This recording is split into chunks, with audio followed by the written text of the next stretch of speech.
MCP. What is an MCP? Model Context Protocol. So it's effectively the way in which you speak to an LLM or speak to a chat model. So at the moment, if you have a standard API, an API doesn't interact necessarily well. It wasn't designed to be dealt with conversationally. It was designed to be asked a question and responded to a question. So like, for example, flight availability. Do you have flights? Yes, I have flights.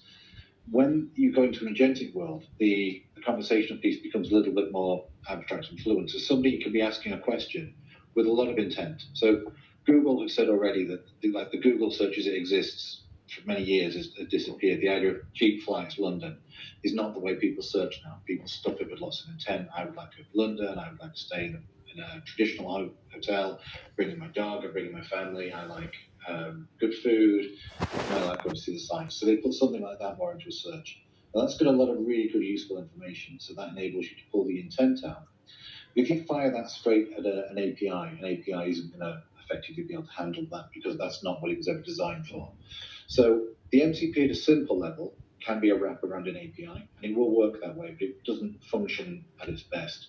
So what you need to really do is provide an orchestration layer above that, which looks at what the customer is actually asking, and then be able to actually optimize that. So choose the best API for the source, for the response, and pull that information out live from those systems.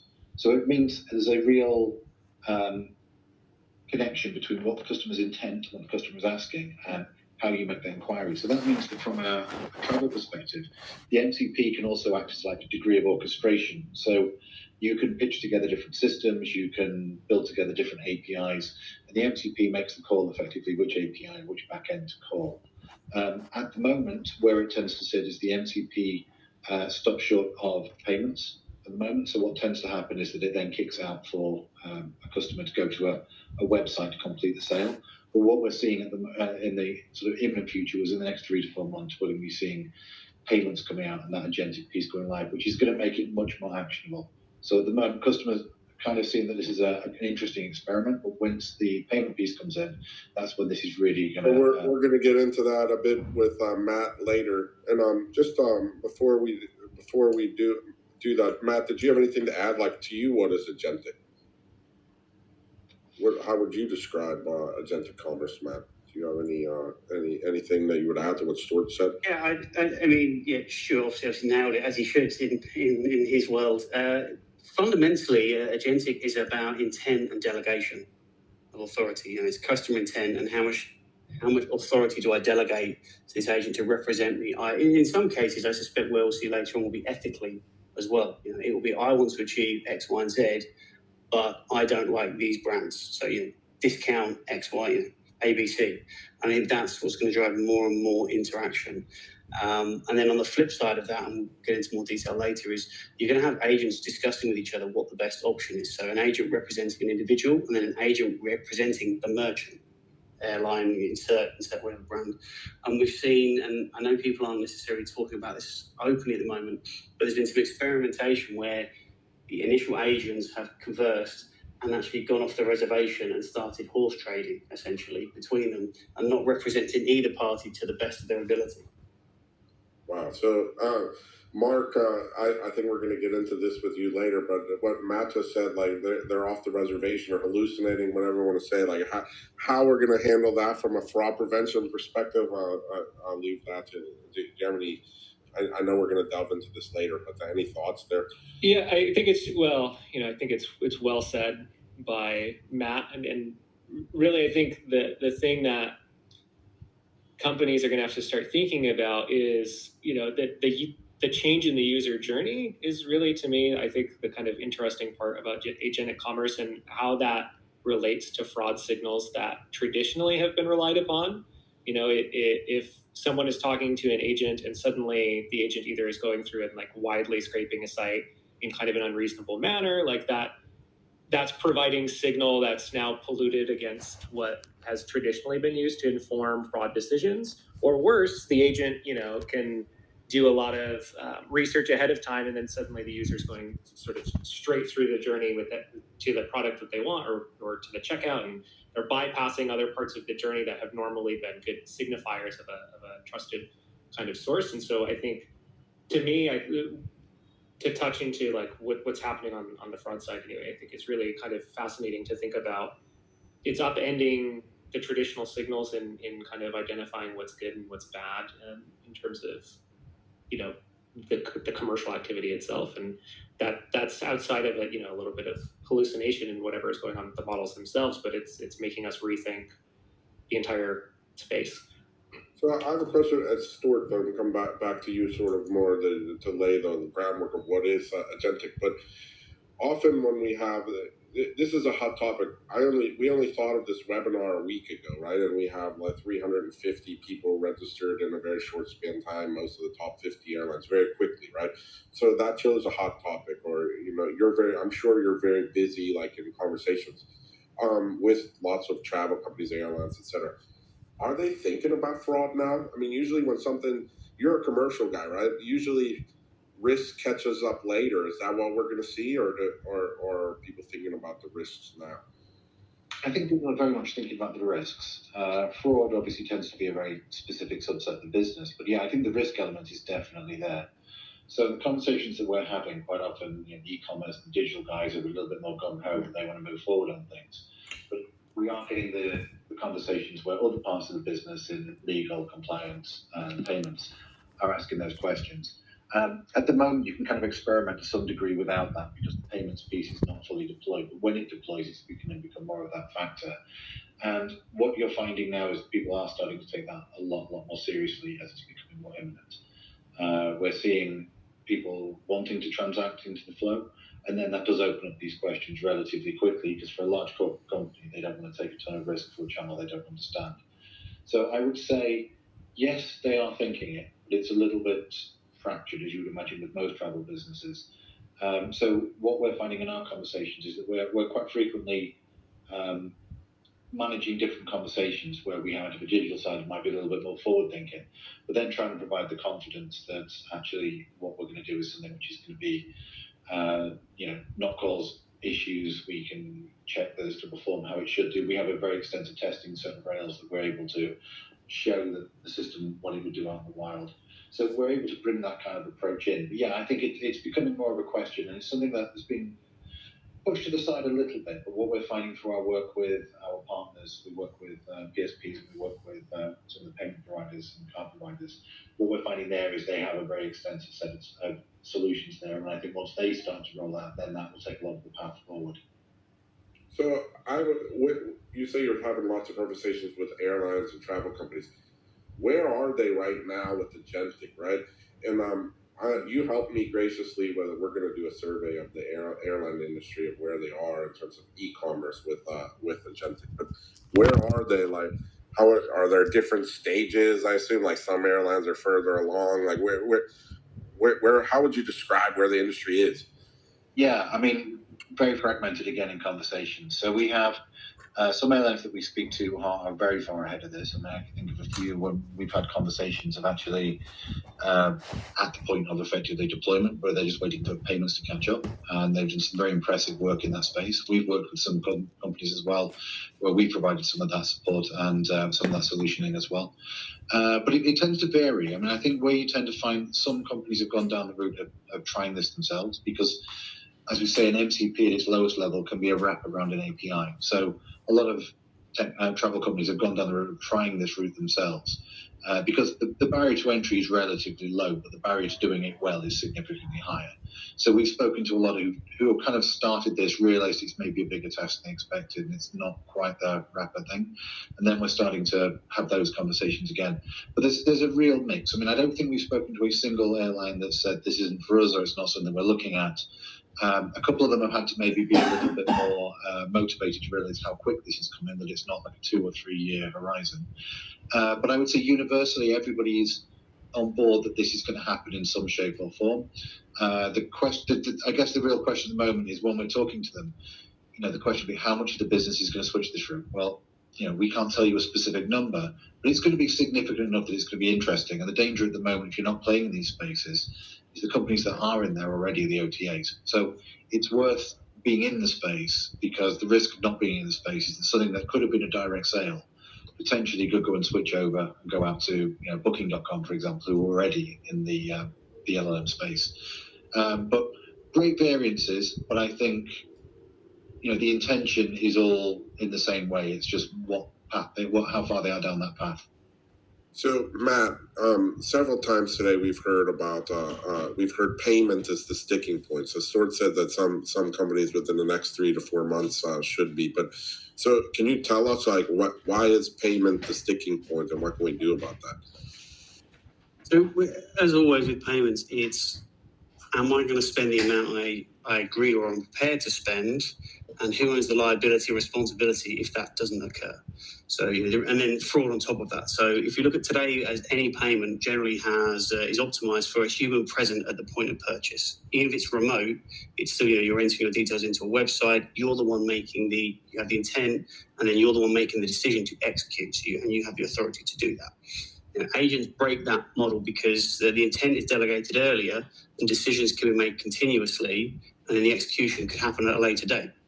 So it creates 5 real practical problems, which is mandate capture, tokenized credentials, real-time policy enforcement, evidence-grade audit trails, because that's going to be really important. Because at some point, the reality is there's going to be a big issue.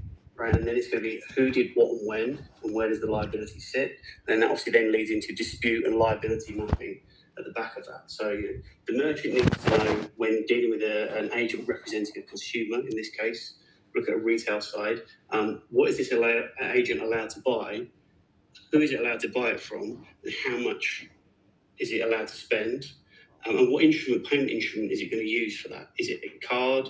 Is it crypto? Is it stablecoin? Is it an account-to-account transfer? And what about refund and cancellation rules? And back again, if this goes wrong, where does the liability sit? Is it with the consumer making the decision, who isn't making a decision, an agent is making it for them on their behalf, or is it the merchant who hasn't provided the service that was implied?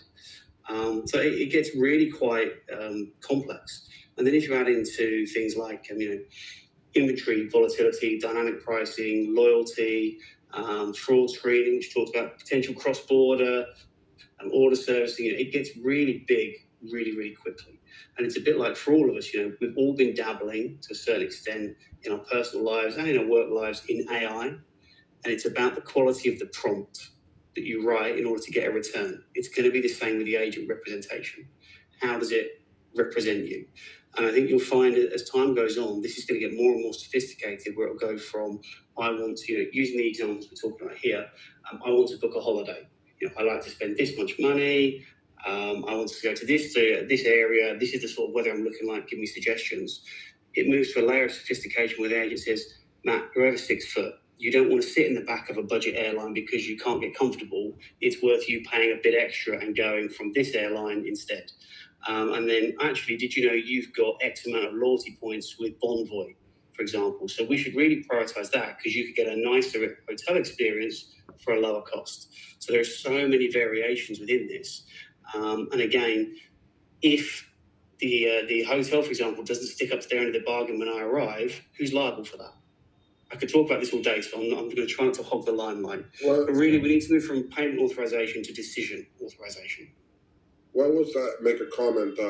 None of us are loyalty experts, but you do bring up a great loyalty point in the sense of an agent is rational, and some of us are irrational with loyalty, right? Like sometimes I make an irrational decision to get status that I'm probably overspending, etc. The agent's going to tell me I'm nuts, right? Or more or less. So I'm not sure how that's going to impact loyalty programs, but it certainly will. So interesting one. So question back to you, Stuart. Just Matt said give some payment background, but you said that payments are going to be going live in the next 3 or 4 months. How is that happening? There's quite a lot of work being done at the moment with sort of PSP level and at card provider level as well. So we're working on a solution where we have a customer who's a card provider who uses concierge solutions. We're going to be able to make payments within that flow fairly imminently. We're also working with PSPs to be able to do that. And we're not alone. Others are looking in this space as well. There's a massive will to do it. I think some of the PSPs are still trying to work out entirely where this sits. But I think the speed at which the demand is there, we've gone from something where people were experimenting to an actual framework which is becoming much more deployable. And I think the pressure is coming from the industry. I mean, everybody we speak to, when they see the solutions, they say, this is great. We want to do a full transaction in here. Now, there's going to be some control of the fact that initially when I say like agentic, there's different variations of agentic. So the kind of fully automated, concierge going up and doing something for the user is a little bit different. The solutions that we work on, we don't do the user solution. We work on the retailer side. So our customer is the hotel, or the airline, or the cruise company. So because of that, we have the ability that when we're putting things on websites, for example, we can fall back on traditional payments a little bit more. And in the ChatGPT apps and the Claude apps, what we call our MCP apps, we effectively control that ecosystem.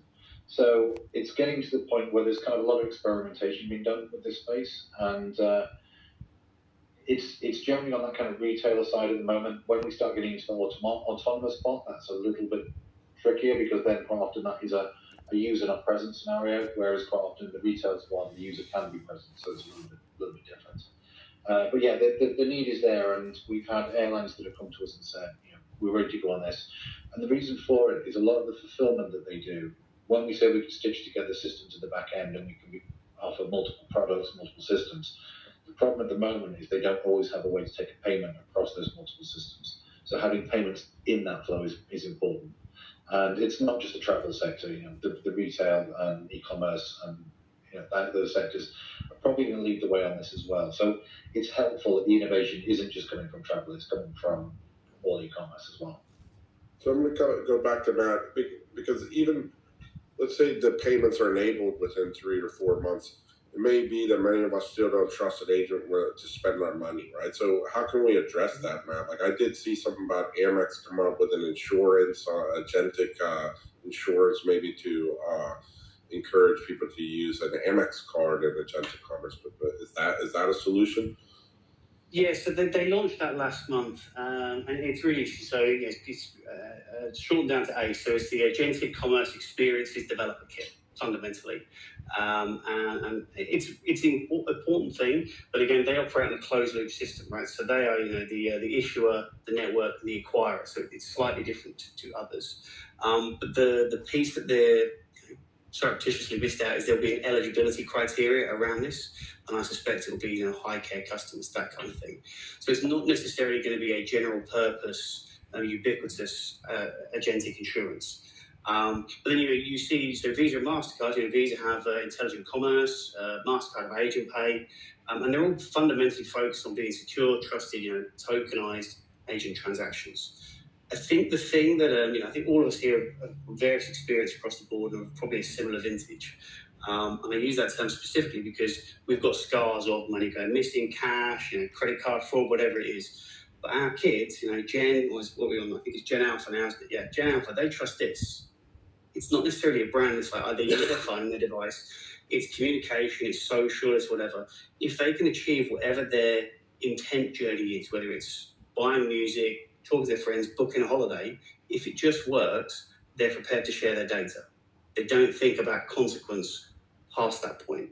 And it's not a criticism, it's just a reality. And if I draw a conclusion that takes us on a slightly different tangent. Unfortunately, recently I was in hospital by a serious issue with some consultants, and I was sat in the waiting room, and there was an elderly couple next to me. When I say elderly, I mean in their 70s at least.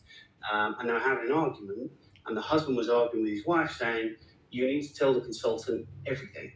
He said, "No, I don't. I spoke to, I won't name the brand, but I spoke to X, AI supplier, and it said I should only tell the consultant this, this, and this." And I had to interject at that point and say, "I'm really sorry, I work in this world. You need to listen to your husband. You cannot trust an AI representative to tell you about how you should interact with a medical doctor based on your health." And I think that's, if you've got that generation already making decisions based on that, as to share out their health and whether it's going to help or not, versus just make the payment decision, it shows there's a massive gulf, and people are rapidly adopting this and trusting it. And another one, just quickly to wrap up, I have 2 daughters, so I'm concerned about the future and the rest of the business. I'm sure everyone can understand. I was leveraging this to some of the graduates that I work with on my organisation. I do the mentoring scheme for female leadership, and one of the ladies was explaining to me that one of her friends, bear in mind this is people aged sort of 21 to 25, are asking dating advice or interpretation of how their partner is reacting to them in arguments and conversations, and taking that as a basis with which to make decisioning on top of that. We've only been dealing with this stuff for the last 2 years, really, in earnest, and already people are putting all of their eggs into that basket of, I trust what is being regurgitated to me. It's not even necessarily on your side at this point. You've not created an LLM of who you are and what represents you, but you're already taking what you receive as information returned back as the answer.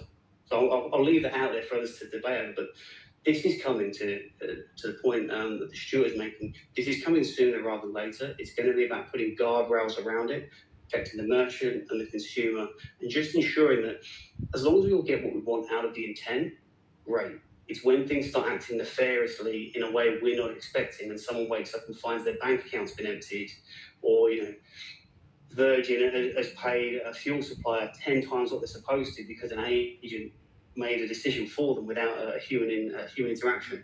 They're the bits we need to be cognizant of.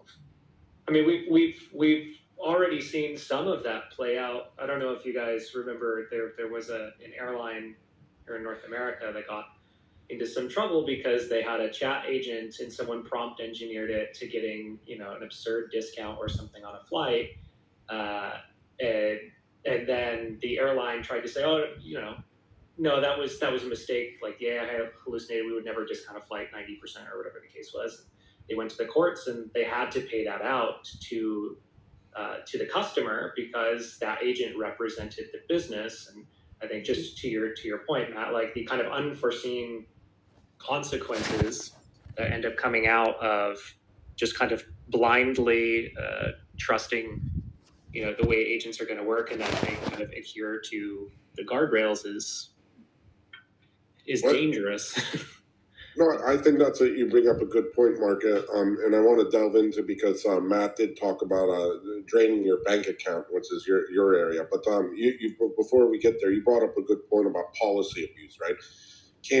Can we use AI and agentic AI at scale for policy abuse, right? And an example in let's say hotel rates, if it's a cancelable hotel rate, why wouldn't you have your agent just look for the lower rate, right? Like, so what's this going to do for our profitability as a hotel owner or a hotel chain with this being done at scale? I mean, I don't have the answer to that, but there may have to be some type of, how we do our revenue management may have to change. Well, actually, maybe a good question for you, Stuart. You come from revenue management. How would you handle that?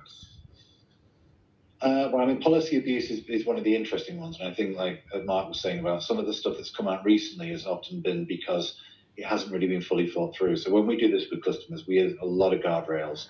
We also do a lot of testing to make sure that it's going to do what you think it's going to do. But I think that it brings a valid point where you're talking about bots that are going to kind of hit and just look for the best options. Because then you probably do need to have some policy approaches around that, either to prevent it from happening or work that it is going to happen and find some better solution around that. And I think there's pieces like that which are going to shake out this agentic switch, and the fact that things in the old world that work maybe will not work necessarily in the new world.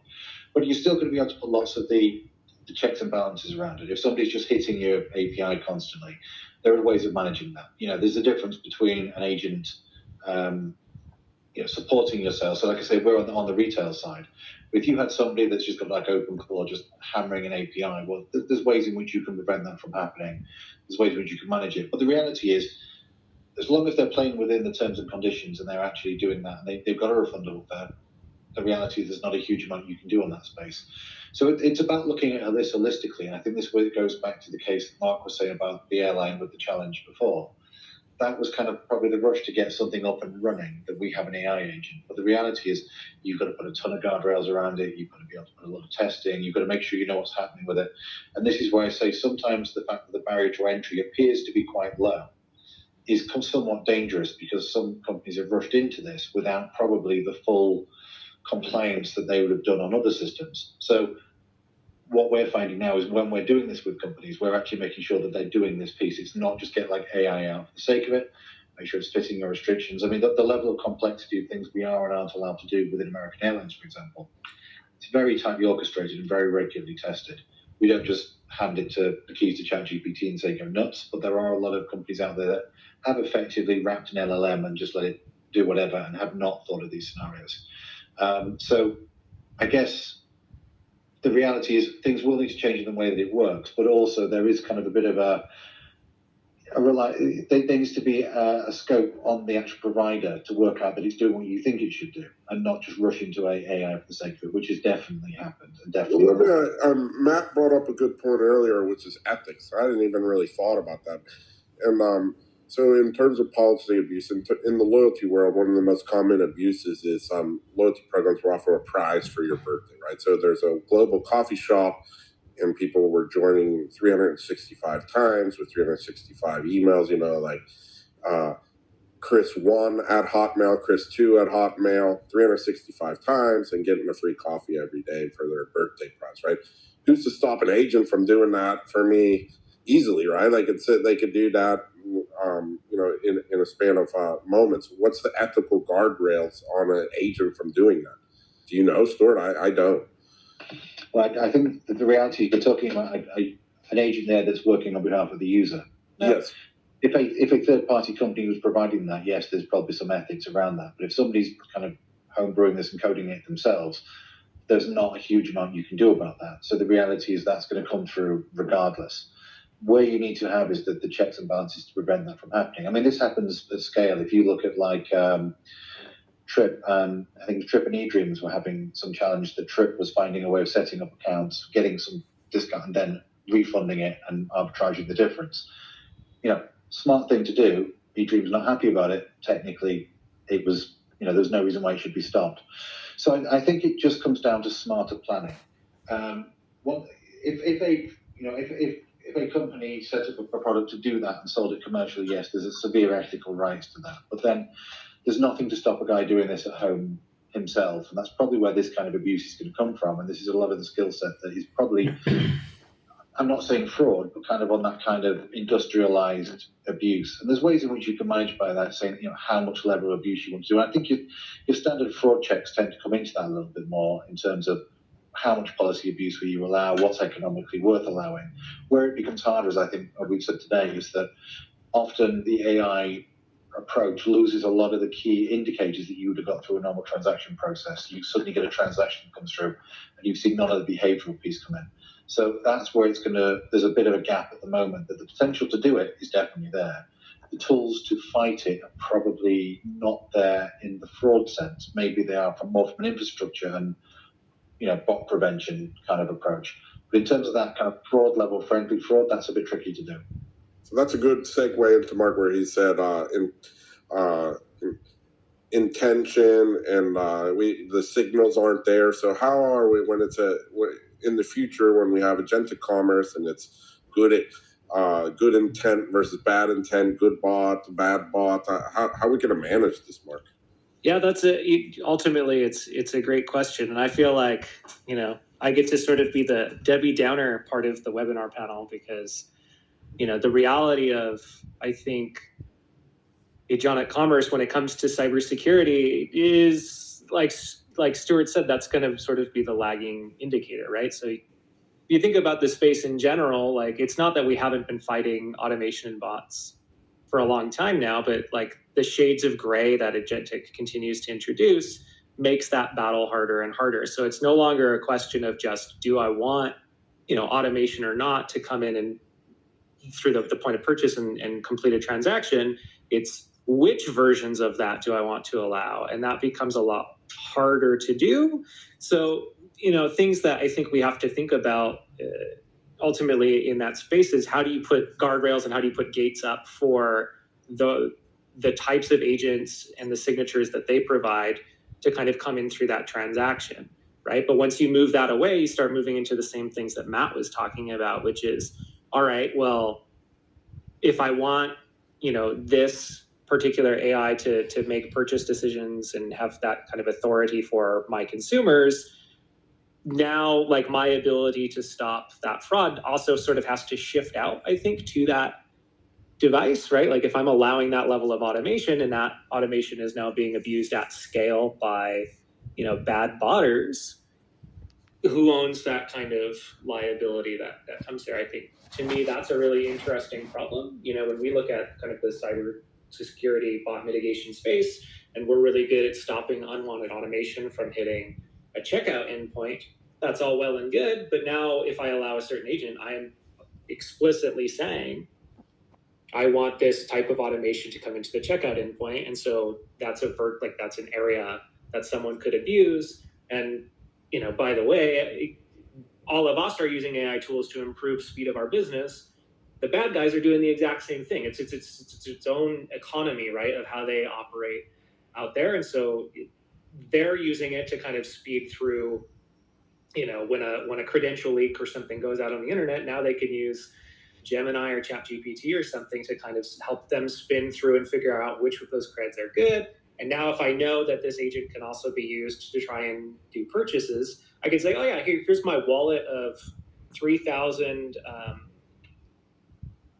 payment cards. Can you go ahead and try and book me all of these seats using these different things to see which are valid or not? And we have to be very, I think, judicious in the way that we want to allow that kind of commerce. So, sort of long story short, the conversations I'm having today with a lot of customers is, when we think about agentic commerce, is more along the, I want to give them read permissions today. I think a lot of people understandably are reticent about do I give them ability to log in? Do I give them ability to purchase? And we're helping set those gates to disallow that from agents, because there are these kind of open concerns about what someone could potentially do with it and who owns that kind of risk downstream. So it's been interesting to hear, Matt and Stuart, you guys talk about people exploring this opportunity to kind of purchase outward, because what I'm seeing elsewhere is very much pump the brakes. So it'll be that's interesting to me, but you bring up a good point. Like, so, and I don't know if Matt or Stuart has a comment, but he's talking about gating now and blocking agentic commerce. I mean, if we do this too harshly, we're going to lose business down the road. But if you don't do enough of it, you're going to get defrauded, right? So how do you thread that needle? Either of you have any advice? I don't know. Matt's mouth is open. My lips are flapping again. Sorry, guys. I think let's look at it another way of experimentation. We've used the term like Stuart used the term checks and balances. I've used the term guardrails quite a lot. There are areas where you can build a safe environment to operate to a certain level of authority or entity. But again, it always comes back to a human interaction at the end of it until we get to a proven use case.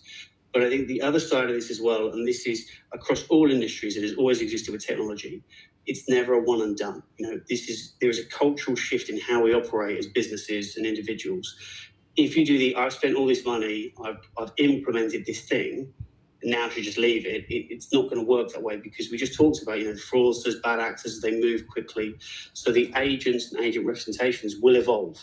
So it won't just be, if I create an agent to represent me, as I start to learn how it's interacting with me and representing me in purchasing decisions, I'm going to start saying, no, actually, that's not what I want. Think in this term, think in this term, think in this way.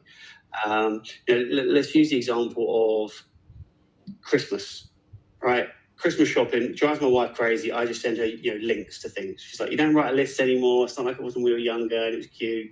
I just send her Amazon links and this, and that's what I want. But now I could just, create an agent and say, right, this is the shopping with my wife, my kids, my parents. This is what they like. I'm prepared to spend this much with each person.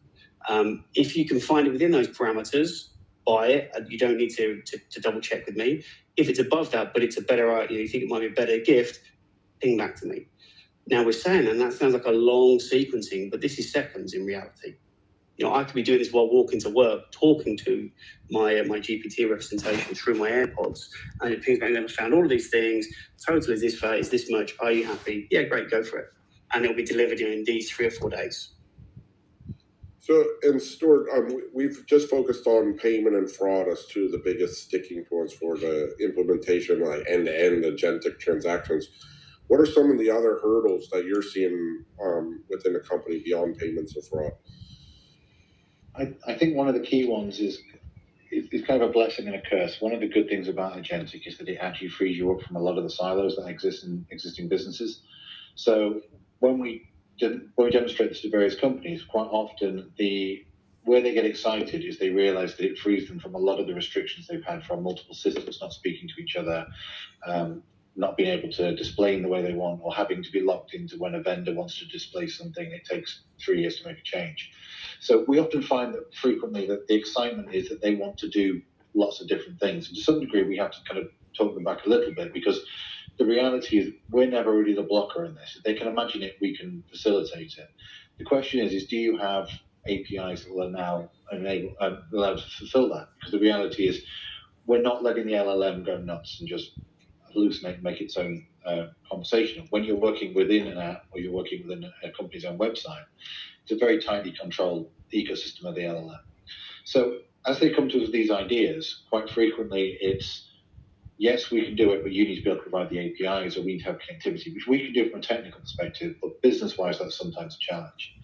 Also, often those different APIs tend to live in different parts of the business. So this ends up being a very standard problem that a lot of tech providers find, that when you're talking, you actually have to talk across multiple silos within the company, because 3 APIs you need might be in this part of the company and this part might be in the other. And some may be aligned with the agentic strategy and some may not be.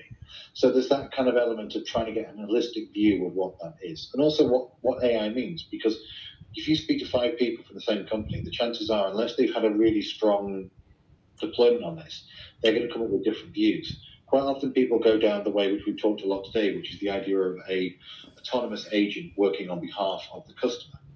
Well, the reality is that the first wave of this is probably going to be what we're doing now, which is the retailers enabling their content into agentic channels, either on their own website or within the LLMs.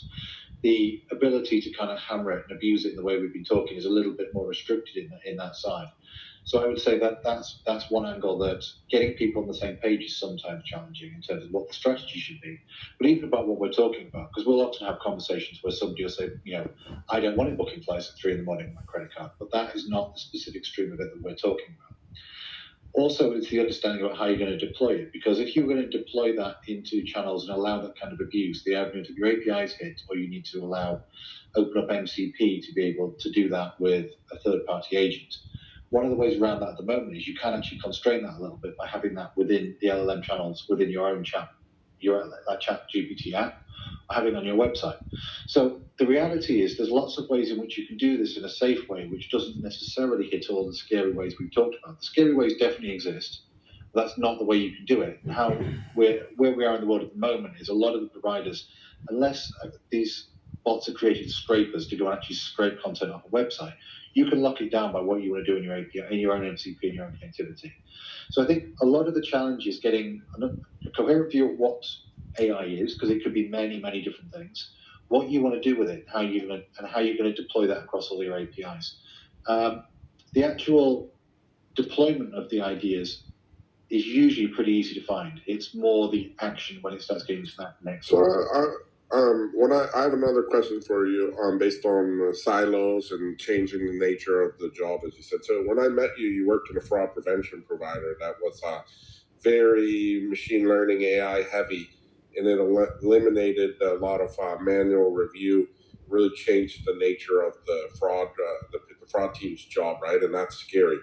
Are you seeing any of that with this? Like, is the changing the nature of the job scaring the staff? A little bit, but that tends to be a little bit in a different part of the business. So a lot of companies have gone out and said that they are signing up with whichever LLMs. There's been announcements of different airlines and hotel companies that are signing with the OpenAIs and the Claudes of this world for corporate-wide deals. Where they're using AI is generally around kind of sort of the operational efficiencies within the office and the back office stuff, and that potentially could have implications. We're looking at the moment, that doesn't necessarily cause a huge amount of issues, because what we're doing is we're effectively enabling retail using AI. So we're opening up different channels, we're opening up different approaches. It doesn't really drive that on the front end. It's more of a different way of what you do now. Retail now uses a different way of retail. It is, as we move forward, it is definitely going to impact on the way in which things happen. But I would say that's more in the the day-to-day operational focus. And when I've spoken to airlines that have done this, they actually have a deal with one of the major providers. Quite often it gets signed, and there isn't always the idea of what that actually turns into. So I spoke to an airline, a very large airline, that told me they'd done a deal with one of the large LLMs and that they were now agentic first. When you spoke to the IT team behind that, their view was very much, our guys are using it for checking their emails. It wasn't really deployed in the way people thought it was deployed. I think it has a huge potential to be disruptive, but it's been implemented in a very lumpy way at the moment. Retail is somewhat different from that, but if airlines took a drive into their business more rather than their retail, I think it would have more of an impact.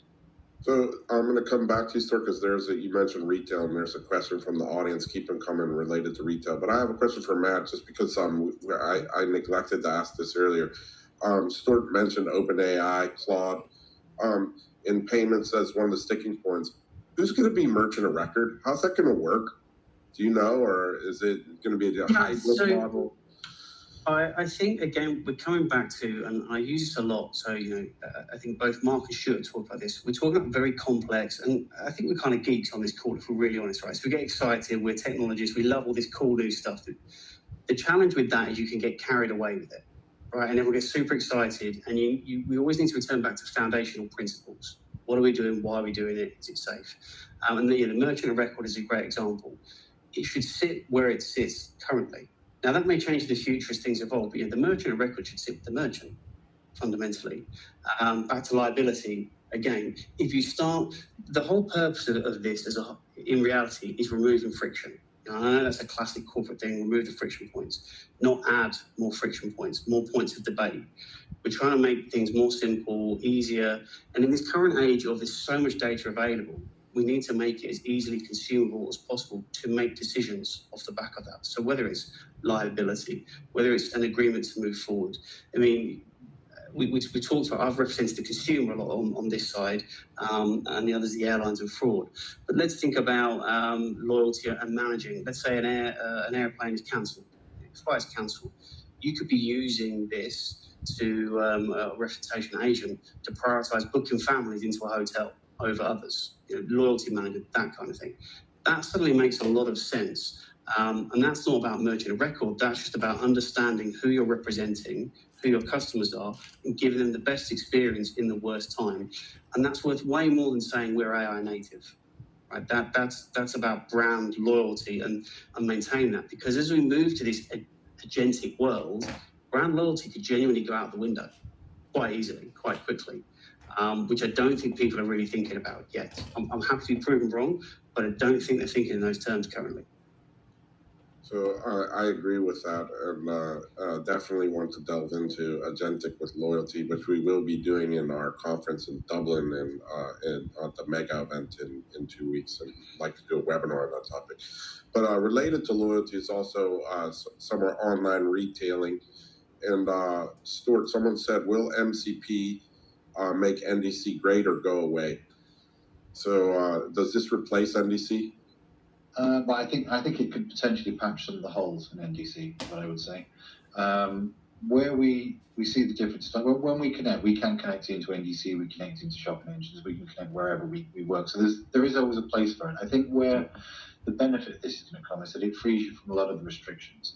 So one of the things you can do effectively in an MCP layer is there's the whole optimizing for conversation piece. But then there's that also additional layer where you can use it to fill gaps that are missing, to address non-standard schemas, things like that. And also it fits really nicely into the offer space, because at the moment a lot of airlines are setting up rule-based offers engine to be able to create these custom offers. But the reality is they're a little bit devoid of how an offer is created, because you don't necessarily have the intent. It fits more kind of the customer is this profile, send them this offer.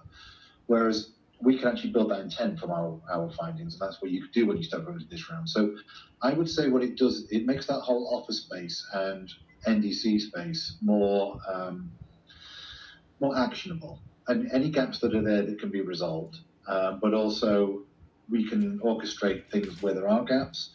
We can create offers on the fly. I spoke to an airline very recently that was saying to me, effectively, we're building this offer front end, but could the AI effectively take part of that from the offer end, and we don't need to do this rules-based approach, and we should switch to something now. Listen, it fits perfectly. I mean, if you think at the root of it, what it does is it gets away from those drop-down boxes on a website and allows the customer to actually ask what they're looking for, and for you to look at what they're looking for and serve the best offer from that.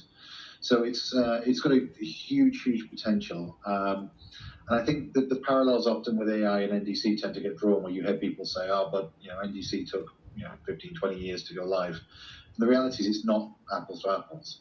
This is something that's coming from outside of the industry. This is something there was a user demand for. If airlines stood still today and hotels stood still today, they're not doing it.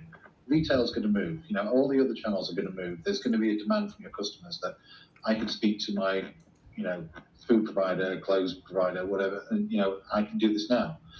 Why can't I speak to my airline and hotel in the same way, where the experience is probably going to be more beneficial?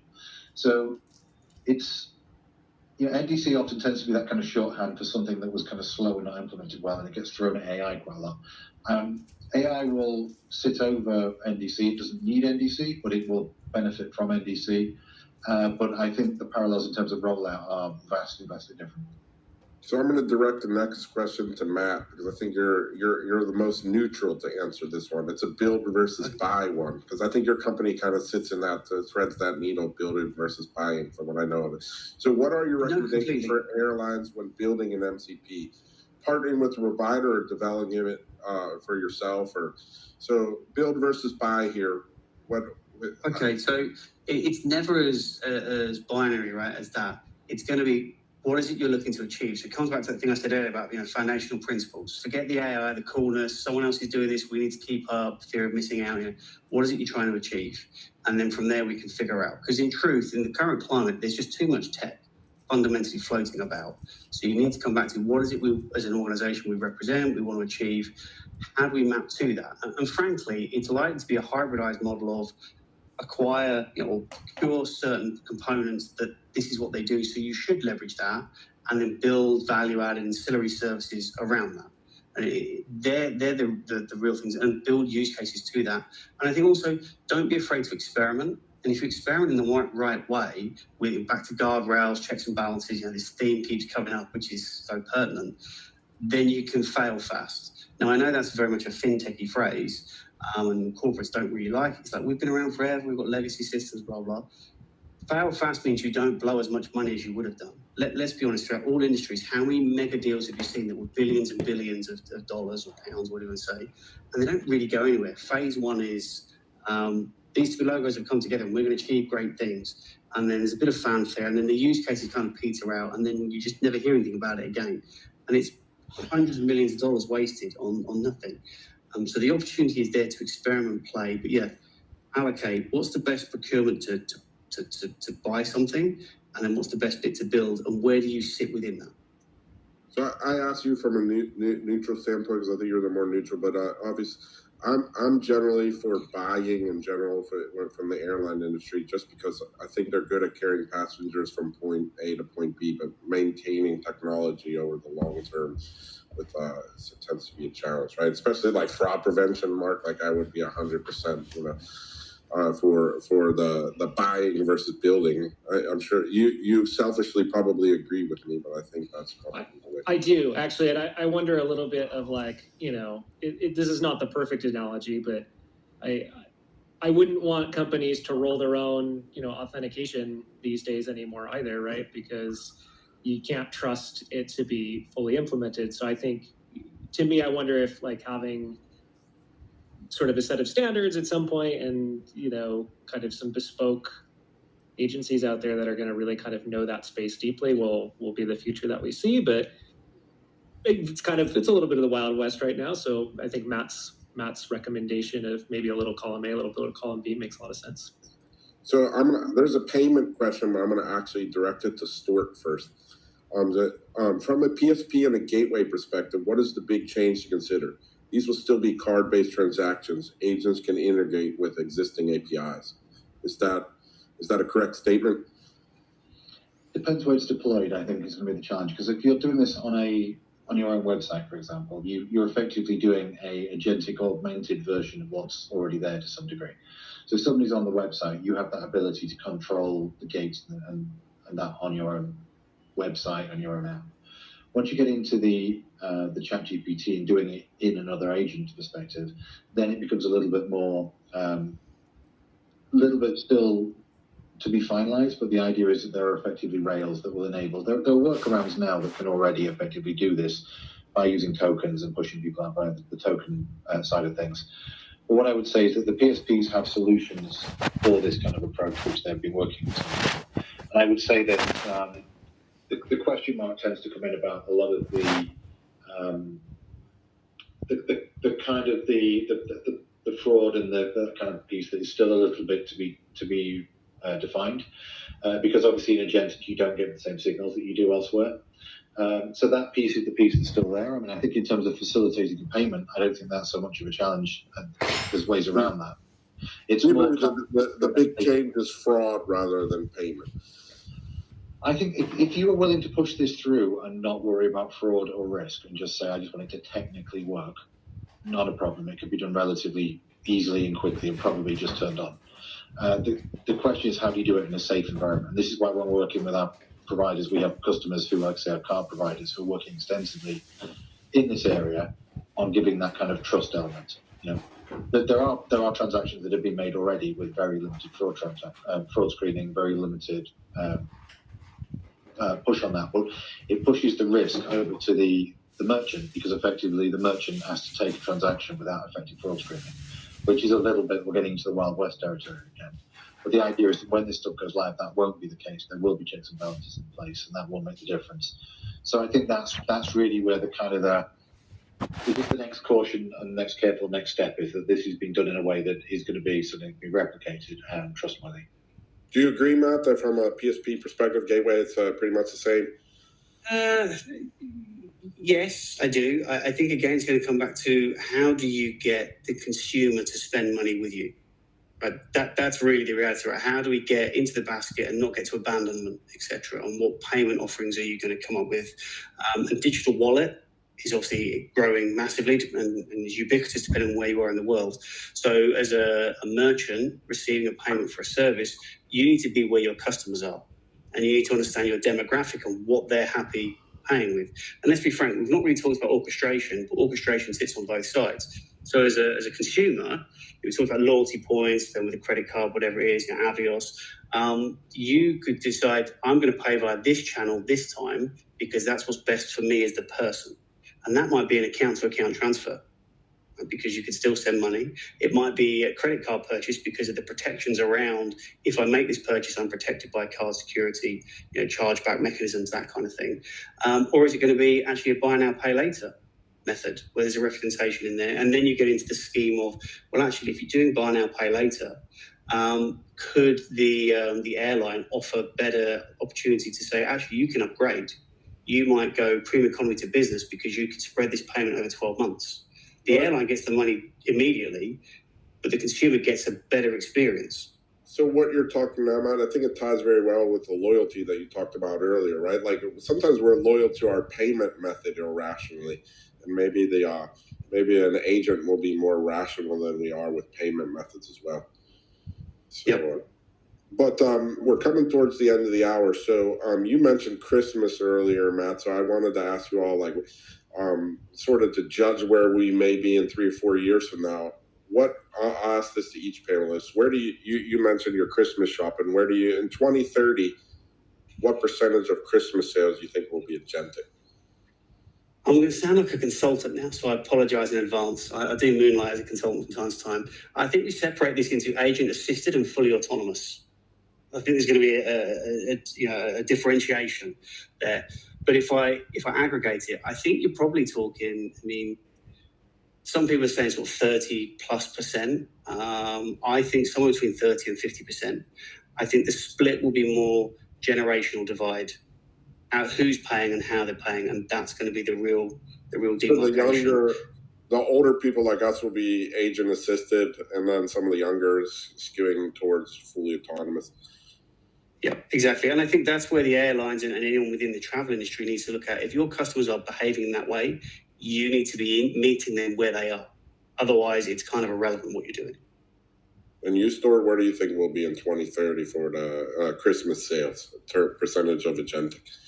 I mean, I agree. I think it's again a difference between the sort of AI augmented and the AI automatic as well. I think that's a big difference between the pieces.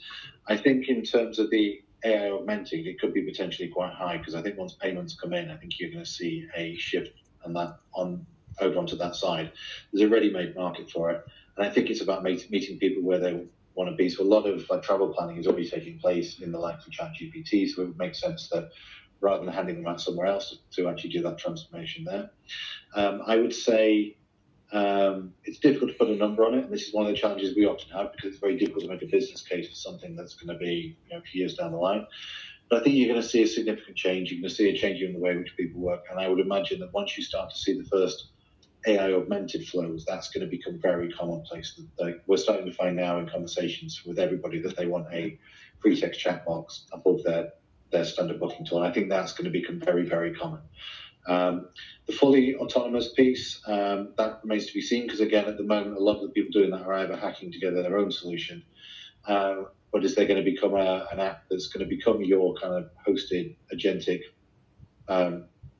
effectively, certain agent, and then that might balloon that significantly. So I think it really depends, but I think supported with agentic is going to be very high. And Mark, what do you think? 2030 Christmas, are you going to be buying you say you have an 18-month-year-old, it'll be what, like 4 or 5 by then? Are you going to buy us Christmas presents? Is your agent going to buy us Christmas presents?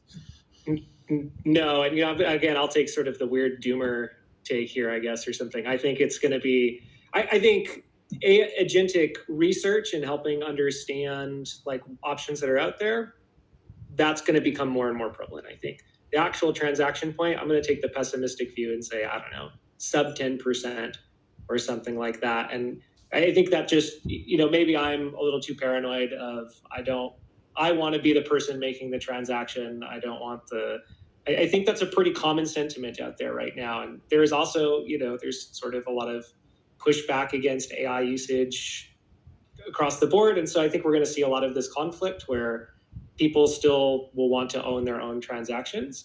But then again, I'll sort of leave it on this, right?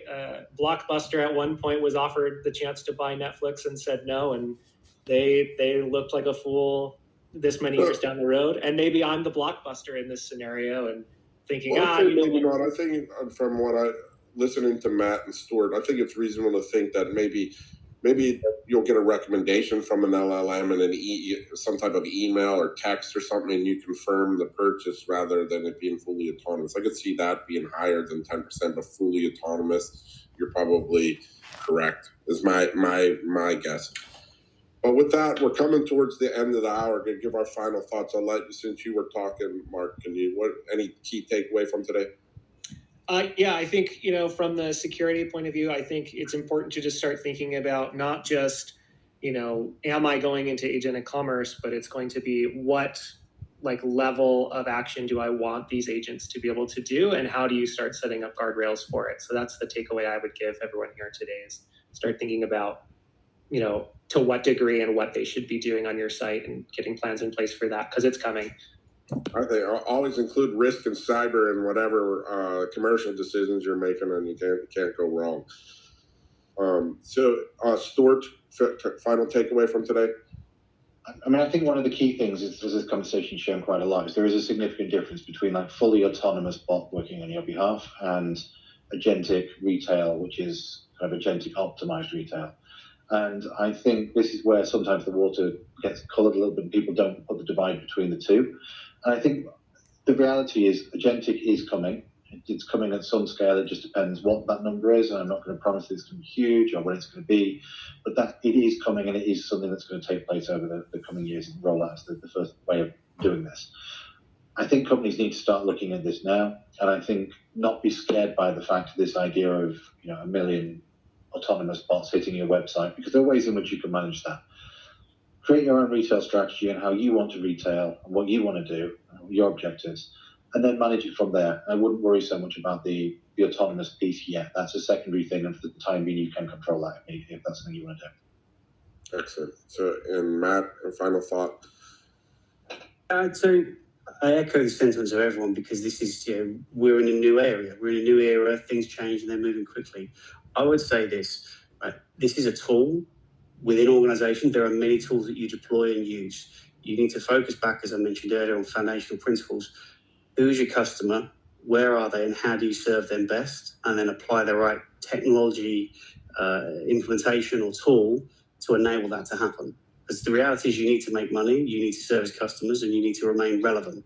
No one wants to be a Blockbuster, a Nokia, insert other brands that were ubiquitous and synonymous, and suddenly they don't exist anymore.